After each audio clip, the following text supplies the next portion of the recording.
All right, welcome back to another installment of the 94 podcast. I know we had a layover, we had a lot of things that happened in between.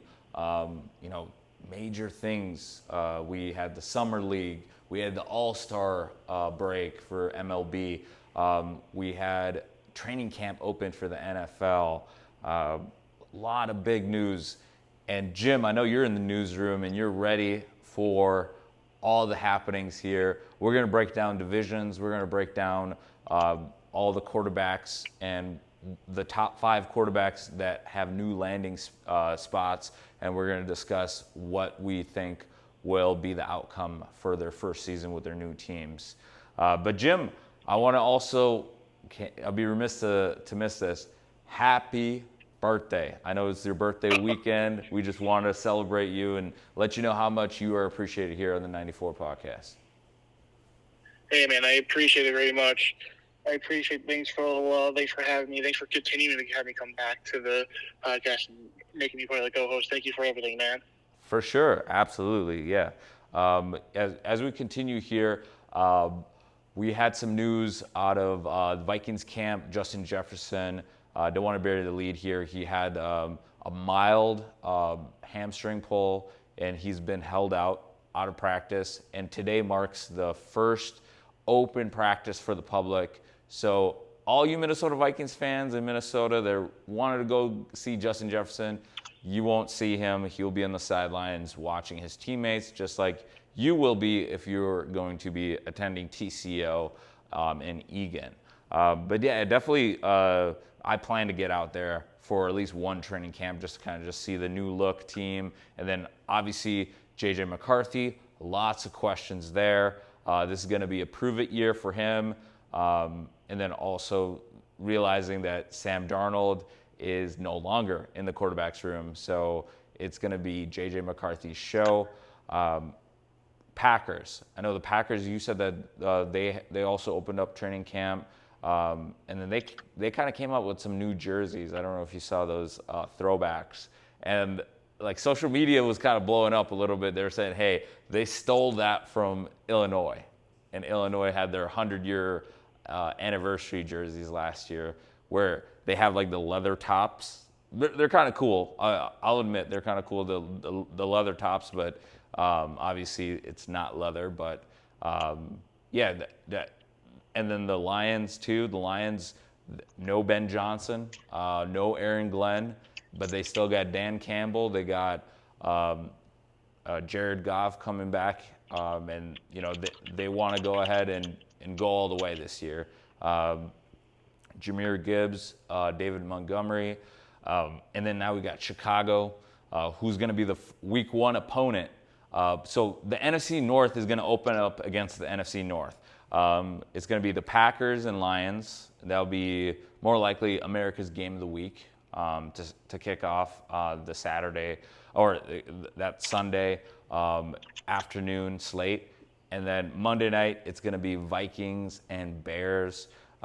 It's going to be the first duel between Caleb Williams and J.J. McCarthy and Ben Johnson's debut as the new head coach of the Chicago Bears. And they got Dennis Allen. So he's a really good coordinator, and we've seen he's not the best head coach. So we've seen a lot of movement in the NFL. But honestly, Jim, what's your take on this division as it shapes up right before kickoff here? It's going to be tough when you have new quarterbacks coming in, veterans trying to keep the name up for themselves. It's going to be a fun one to watch because teams are still on the rise. There's no one you can look through this division and be like, okay, this is an easy win. This should be an easy win. It's all going to be challenging. It's all going to be tough. It's all going to be right there. Exactly. Like every game is going to be contested. It's going to be a tough schedule. And then we're also, the NFC North, I believe, is playing the AFC North. And that's another nasty division. You got the Ravens, Steelers now with Aaron Rodgers. You got Lamar Jackson, a perennial MVP candidate. And now you got with the Browns is a big question mark at quarterback. Is it going to be Joe Flacco? And then also, you got Joe Burrow. You got it's crazy that AFC North. That's equally like just going to be a fun division to watch. And just taking a look at like all the divisions here. We'll just do a rundown here. The NFC East. We got Jaden Daniels and the Washington Commanders, surprising a lot of people last year, winning a lot of close games in the closing moments. So there's a chance that the Commanders could fall back a little bit because you're not going to always win those close games. No. And their defense definitely needs to improve. I mean, they did go get Von Miller, and Von Miller. Let's see, because he kind of was a non-factor for Buffalo last year. Where I don't know, he signed with them, and everybody thought that Buffalo was going to, take it to another level with their pass rush. And I feel like Von Miller maybe took a step back, but he'll definitely have to prove it this year with the Commanders. I think he's wearing the number 24, so I don't know if that's Champ Bailey's old number with the Washington Commanders. So that's kind of a surprise that he's wearing 24 as a pass rusher. It's kind of an odd number to see on a guy like Von Miller. But the NFC East. Sorry. I had to go heavy for him first. Yep. The NFC East with the Dallas Cowboys. They're not going anywhere. I think Dak's fallen off. And the AFC East, I mean, hey, everything's gone up. It's just it's going to be I think they're about to get past Allen Prime, because I was paying attention. I'm so sorry about that. Sure. Allen's getting past his prime. Tua's getting past his prime. Drake May's there. Justin Fields, he's been out with a toe injury. Sure. Who knows if he's going to be good. NFC East, I think Patriots, you got Drake May. You said Justin Fields, but he did leave practice with a dislocated toe. Josh Allen, you get the reigning MVP. And you got Tua. We don't know. Tua is a question mark with the Dolphins, and Mike McDaniel might be in the hot seat. Because if they can't win a playoff game, I don't think they've won a playoff game since 2000. Like, it's been a playoff drought for the Miami Dolphins, which is kind of it's crazy in regards to a storied franchise of the Miami Dolphins, the only team that actually went undefeated, the 1972 Dolphins, being able to complete a full season without any losses. Sorry, Patriots fans, but hey, they enjoyed their cigars after that Super Bowl, and if you're the only team to do it, I'm sure that you're gonna celebrate every year you see another team not be able to do it. So, but the NFC East, we got Eagles reigning world champs with Jalen Hurts as Super Bowl MVP. You got Saquon Barkley. How about this, Jim? What do you think of the fact that Jalen Hurts has not even put on the Super Bowl ring? He hasn't even put it on. I mean, man, if he's not putting it on and he's still performing at a level, that's just crazy. Like, if he gets stepped up to another level, that's perfect. Yeah, like that's another level of like focus and determination. Because I know 2 years prior, like 2 years before, they lost to Kansas City, and then they were hungry. They got the right pieces. They were back in that same situation against the same team, and they blew them out the water. It was like 40-23. It wasn't like the score is not even indicative of like how much of a blowout that game was. Because once they hit that deep shot, I believe it was Devontae Smith, and then that was basically just like the fat lady was singing. It was over. Like the Chiefs knew it. Andy Reid knew it. Like everybody in that stadium, everybody watching at home knew it, that the game was over. And now the Eagles are coming back, and I don't think any team in the NFC is thinking that the Eagles are going to go away quietly. No, especially they knowing were that able their to defense find is the just going to weakness get of the better. Kansas City Chiefs. They were able to find the weakness from Kansas City, expose it. Now more teams know what it is, and then I wouldn't be surprised if Kansas City won't make it to the Super Bowl this year. Well, exactly. I think Cincinnati, I would say early on, Cincinnati, I would put them in that realm of just a team that would be in the conversation to lead the AFC. Like I think that Joe Burrow and just watching, I don't know if anybody's watched the Netflix documentary of quarterback, but Joe Burrow, like I feel like he has that leadership, and then he also has that determination because he did make it to a Super Bowl and lost one. He hasn't been back since, and it might have been injuries because he's had a couple rash of injuries in his pro career, unfortunately. You want to see like a talented player like him and Jamar Chase just get the most out of their abilities while the NT Higgins, and now they got like a defense that needs to keep up with Joe Burrow because I feel like that's their only hindrance right now is their defense. Their defense let them down major last year because the Bengals were in that talk of being one of those contenders. And it came down to the last game last year where they got eliminated and the Broncos made the playoffs and the Bengals had to stay home. But fast forwarding to the next division here that we're talking about, because we talked about the Cowboys, we talked about the Eagles. Oh, we can't forget about the Giants. Oh, Jackson Dart, Jamison Winston, and Russell Wilson. Russell Wilson right now has been named as QB1. Do you expect him to retain that status throughout the season? Wilson? Yes. You said Russell Wilson? Yeah, Russell I don't know. He's getting older in age. He's not going to have – he doesn't have what he has in Pittsburgh. He doesn't have what he has in Seattle. He doesn't have what he has in Denver. I don't know. Or Pittsburgh. This is his third team in 3 years? Yeah. Yeah. I don't know. With Brian Daboll, like he was kind of known as like a quarterback whisperer, right? They gave him a lot of credit with Josh Allen and what he was able to like help him develop his game. And Daniel Jones, we didn't really see too much development going on there. Tommy DeVito last year. You're kind of in a quarterback carousel right now. You got Jackson Dart out of Ole Miss that you took with your first-round draft pick. You went out and signed Winston, who's a reliable backup at this point of his career. We'll see. I mean, they did get Abdul Carter, who is being projected as the defensive player of the year, like for the rookies.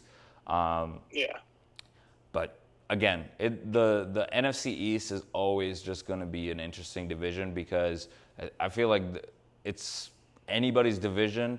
I just don't feel the Giants. It's a 3-team race in the NFC East.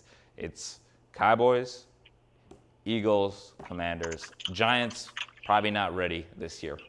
Okay, so we talked about the AFC East. We talked about Dolphins, Patriots. What do you think of Drake May? Do you like Drake May and his development? I do. I think he'll get more snaps this year playing. I think he can take the next step. I think he's really going to be good. I think he's going to lead the Patriots out of the basement of that division. Okay. Yeah. With Mike Vrabel taking over, and now the Patriots way is going to be tough defense, and we're going to run the ball. That's Mike Vrabel's like patent. When he was in Tennessee, they pounded the ball with Derrick Henry. They had strong physical play across the board. And I think that is going to be translated for the Patriots. And like you said, I think the Patriots do get out of the cellar of the AFC East. It's kind of tough to replace Bill Belichick. And the Patriots are kind of going through those growing pains. But Mike Vrabel might be the guy. And then now looking forward into the AFC West, home of the Chiefs, home of the Broncos, home of the Las Vegas Raiders and the Los Angeles Chargers. What do you expect? I mean, you got Geno Smith, you got Justin Herbert, you got Patrick Mahomes, you got Bo Nix. How does this shake out? KC takes one Broncos wild card. Okay. And the other two are just there. Chargers, no playoffs? No playoffs, Chargers? Chargers. I mean, they could probably scrap for one of the wild cards, but it's going to be tough with the other teams in the division. The division. Yeah. I honestly think Las Vegas is going to be a dark horse. More like I don't think they're going to be a playoff team, but they're going to be a dark horse where they're going to win a lot more games than people expect because they did get the number one running back in the draft in Ashton Genty. And I really like their head coach, Pete Carroll, being able to add a little bit more offensive flair to the Las Vegas Raiders. And then you get Geno Smith. And you also have Brock Bowers, arguably one of maybe the best tight end in the game right now. I mean, yeah, that's not arguable right there at all. That's kind of spot on. For sure. So yeah, I would agree with that. I got Chiefs winning that division too. Broncos. I'll give Broncos a wild card because I really like Bo Nix and his ability to make plays. And then they did pick up R.J. Harvey, running back, that I think he's going to be what Alvin Kamara was for the Saints, for Sean Payton. He's going to be like his gadget scat back that's just going to get a lot of touches. And the defense, too, with Patrick Surtain. Don't sleep on Denver. Denver is another team that could make a lot of noise in the playoffs. 100%. Oh, yeah, for sure. I wouldn't be surprised if Bo Nix takes the next step this time. Oh, yeah, absolutely. Like, you could definitely see Bo Nix in that conversation. He's definitely on that Pro Bowl level of play. And his ability to be like a commander in the huddle and just being able to be a leader of men. I definitely impressed by Bo Nix's rookie campaign. All right, so now the NFC West. Let's talk about the Rams, the LA Rams. They just picked up Devontae Adams. They got Jerry Verse, potentially one of the best pass rushers in the game, being groomed by none other, Aaron Donald. He got to the point working out with Aaron Donald that he was trying to call 911, and then Aaron Donald's wife was just laughing at him, and he was like, "Yeah, I gotta go help my mom. I gotta go." And she was no one's buying it because he was just trying to duck out the workout because like Aaron Donald has done this. He's notorious for these crazy workouts where people at the end of them are just exhausted. They're done. They can't move. They're just jello. And that's pretty insane to think that Aaron Donald retired is just outworking a pro NFL player. Like that's, but it shouldn't be surprising, but it's still like remarkable that he's retired and he's still outworking guys that are in the league right now. I mean, once you get done playing, you never leave your body. So I'm not surprised he's still around the area. He's still doing all this stuff there. For sure, absolutely. Yeah, he's definitely a big part of that community in the LA Rams organization. But yeah, like Matthew Stafford, 37 years old. They gave the Eagles the best game, I believe, in the playoffs. They were 100%. They were a play away from potentially stealing that game at Lincoln Financial Field in the snow. So yeah, the Rams are definitely a team to definitely look out for with Kyron Williams. Sean McVay has kind of switched more into leaning heavy on Kyron Williams more than Matthew Stafford's arm. The departure of Cooper Kupp to the Seattle Seahawks, and the addition of Sam Darnold to the division You got Jackson Smith and Jigba as well. So that's going to be an interesting team in Seattle for Mike McDonald. See if that defense can hold up. You also got Kenneth Walker. So we'll see what the Seahawks are able to do. And then you got the 49ers. Everybody's like, I think they're the media darling right now to get back to the Super Bowl or make it back like in a major way. And then obviously they had the Madden curse with Christian McCaffrey going out for, season-ending injury, and then also the beginning of the year, there was kind of some talk about a career-threatening injury to both of his legs. So we definitely want to see CMC come back healthy, and Christian McCaffrey is just an exciting, explosive player for the 49ers, and Brock Purdy got the bag. Brandon Ayuk. You also got DeJuan Jennings.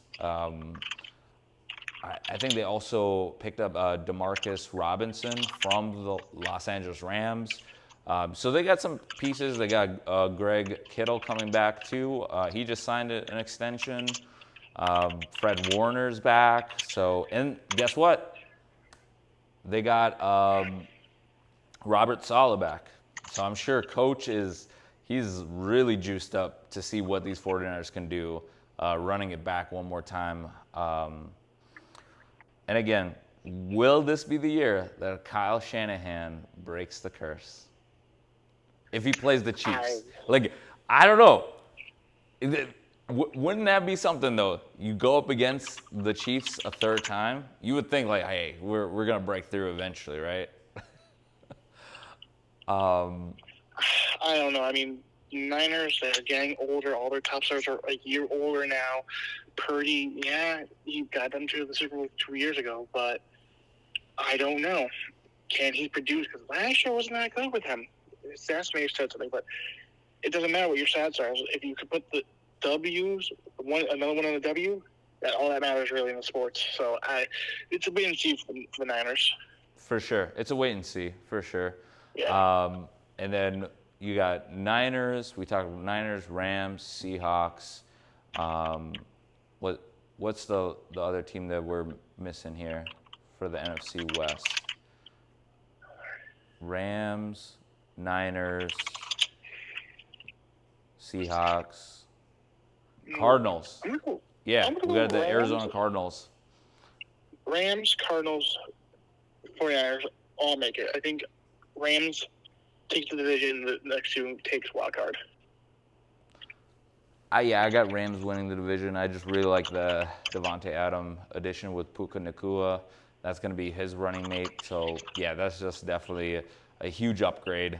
Even though you lose Cooper Kupp, you gain a Hall of Famer in Devontae Adams. So there's not much drop-off there. I think it's an upgrade. And also, looking now into we already talked about the AFC West, the NFC West. What's left? We got the NFC South and the AFC South. So, which one you want to go first, AFC or NFC? Let's go NFC. NFC, all right. NFC, we got the Tampa Bay Buccaneers, reigning division champs with Baker Mayfield. You got Atlanta Falcons with Michael Penix Jr. You got Carolina Panthers with Bryce Young, who potentially could have a breakout year. And then we got the New Orleans Saints, which New Orleans Saints, I feel like they have the lowest floor for me this year. Like, I'm not expecting them to make the playoffs. This is more about just like, hey, we're going through a full rebuild. And yeah, the Saints have been really definitely going through an entire rebuild. But let's talk about the Panthers. Panthers have a resurgence. They got some wide receiver help in the first round. They drafted Tatorian McMillan out of Arizona. So T-Mac is going to be the new weapon for Bryce Young. So a big target there. Xavier Legette was last year's rookie, so they went back-to-back years with rookies. And early round picks. You got Adam Thielen, you got Jalen Coker. They just picked up Hunter Renfrow. So yeah, a lot of weapons. They also got, I believe, Jonathan Brooks at running back, Chuba Hubbard. So you got a lot of weapons with Dan Canales and Bryce Young, and he believes that Bryce Young is going to be the quarterback that can lead them to a Super Bowl. So we'll see. They did sign Andy Dalton. I know Andy Dalton did do some backup duty last year when Bryce Young was kind of going through those growing pains. Because early, year 2 was off to a very shaky start for Bryce Young. It was off to a very shaky, but he did finish strong where he was able to minimize those turnovers. I don't know. This is going to be an interesting division. You got Atlanta. They got a really good defense. They got Bijan Robinson. They got Drake London. They got Kyle Pitts. They said Kyle Pitts might be running more routes as a wide receiver this year. And it seems like Michael Penix Jr. is getting a good rapport with Kyle Pitts. So for all you fantasy players, I know that Kyle Pitts has been one of those frustrating players the last couple of years, because it seems like every time he gets near the end zone, either he fumbles or something happens where it turns into a tip interception. Just anything bad that can happen near the red zone, that's what was happening with Kyle Pitts. So that'll be interesting to watch how the Falcons are continuing to develop. And again, they have Kirk Cousins. I don't know if they're going to trade Kirk Cousins. Maybe the Jets, if Justin Fields is not going to be able to stay on the field. No pun intended there. But yeah, that could be a potential move. And then looking at the rest of the NFC South, I would have to go Buccaneers. Buccaneers, Panthers, Falcons, Saints. That's my order for that.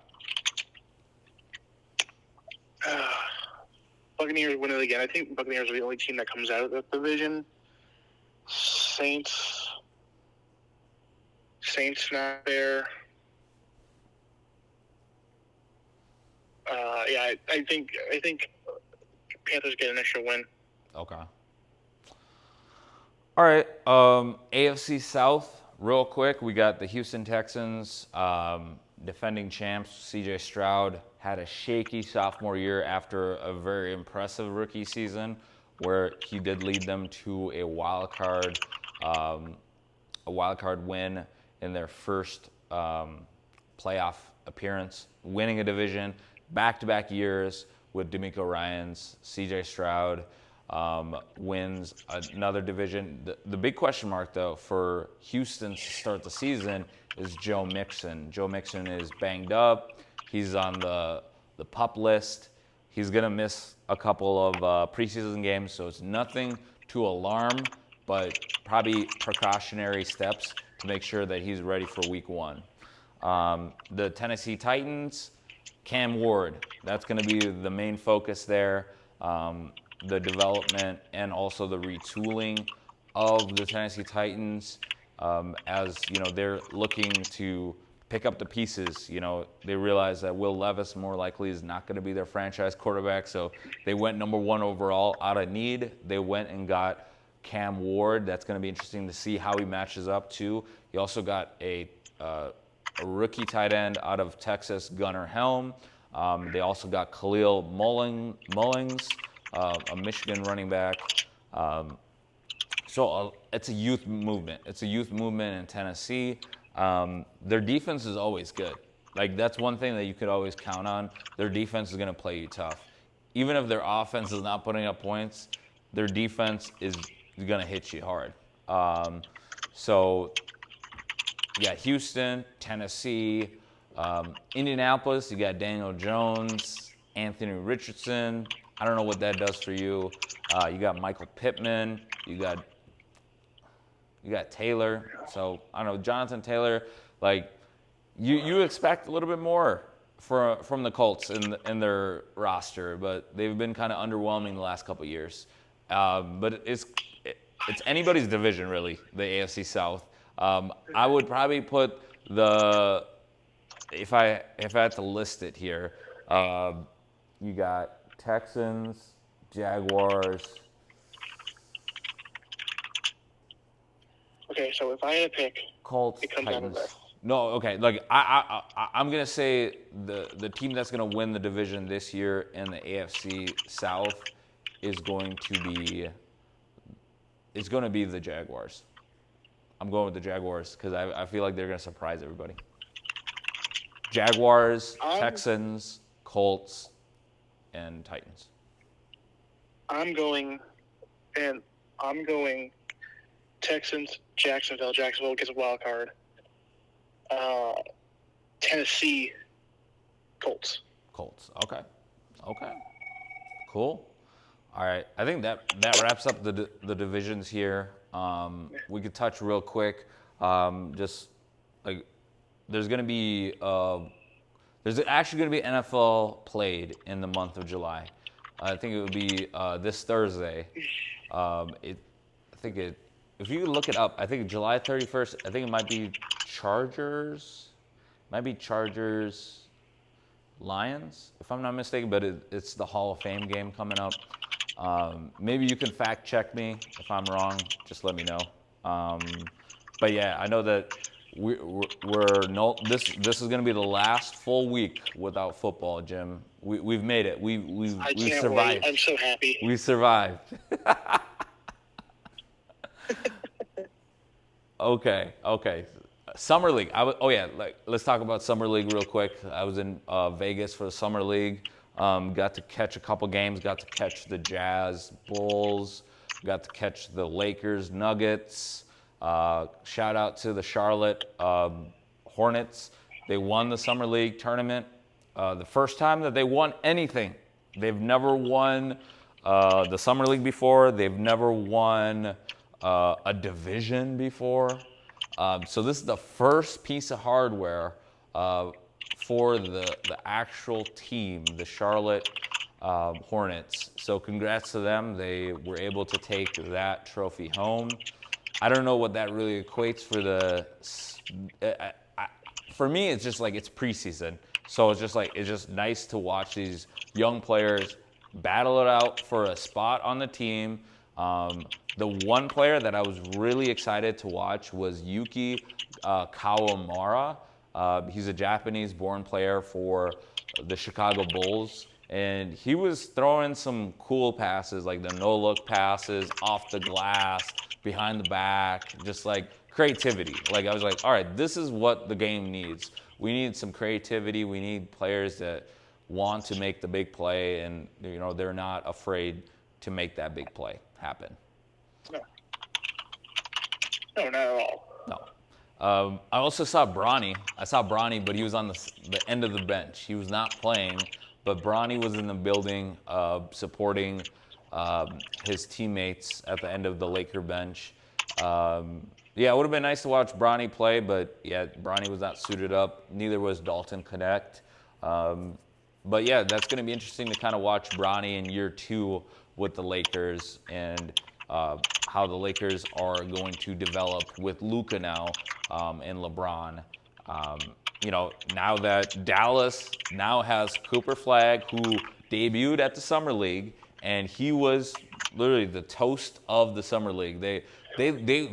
Jim, this was absurd, but they literally had a rug.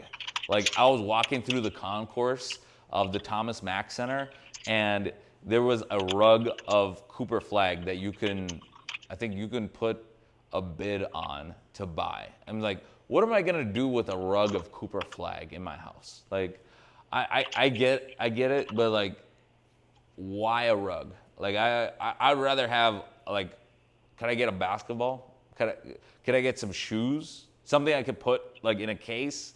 But a rug? What am I gonna do with a rug? Yeah. And it was funny because like the guy's like, don't touch it. And my friend just goes up and like slaps it. I'm like, dude, On a podcast. Yep. I was like, dude, what are you doing? But it was funny. It was funny. And then they also had like a Wemby, like you could like measure your wingspan with Wemby. I was like, all right, if I really wanted to feel small, I'll just go ahead and like see how my wingspan is compared to Wemby. Wemby is just another star too with the Spurs. They just picked up Dylan Harper, the son of Ron Harper, who played with Michael Jordan, obviously in those Chicago Bulls teams. So the Spurs are doing their thing. They got the number 2 pick, and then they ended up getting Dylan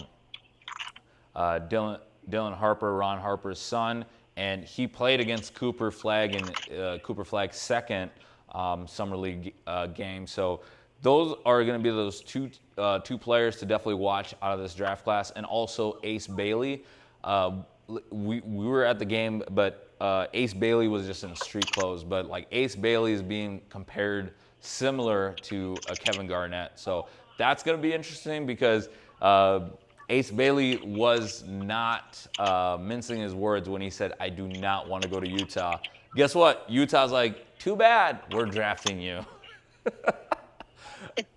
So we'll see how that goes. Like in regards to when his contract's up, we'll see if he actually stays in Utah. So that'll be interesting to kind of, because he thought it was like 2K. He thought that he could choose what team he could go to, and I'm just like, are these kids seriously think that video games are the way that the NBA is ran?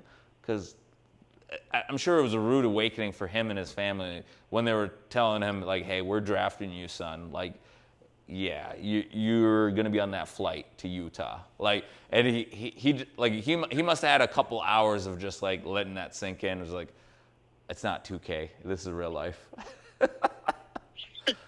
Yeah. So, but really happy about the summer league. We got some good content out there. We'll chop that up, get some reels out there for you guys. Also, baseball season. Your Red Sox were on a 10-game winning streak, and then they played my Cubs. And then we took 2 out of 3. You took the last game on that Sunday. But I can't wait until you got a Cubs shirt on, man. We got to get you some Cubs gear. Yeah. I know. All right, we're wrapping up here in the 94 podcast. But yeah, like I just wanted to give you an opportunity here, Jim. Oh yeah, do you have any plans for National Chicken Wing Day, which will be July 29th? There's some freebies that you can go to. I think Buffalo Wild Wings, Popeyes.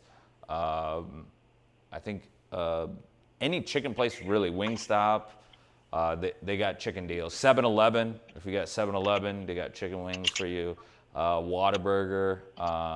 So anywhere, like TGI Fridays, they got like a BOGO deal for chicken wings on July 29th. So mark your calendar, any chicken wing lovers. And I know you like first and goal, right? First and goal for chicken wings? Yes, first and goal for chicken wings, always. Yep.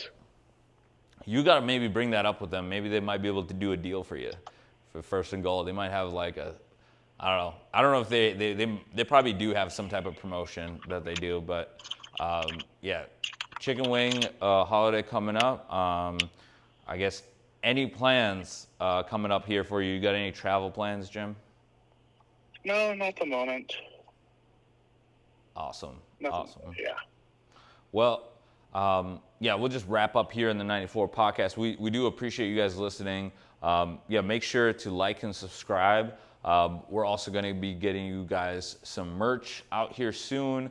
And then, we'll make it available on social media.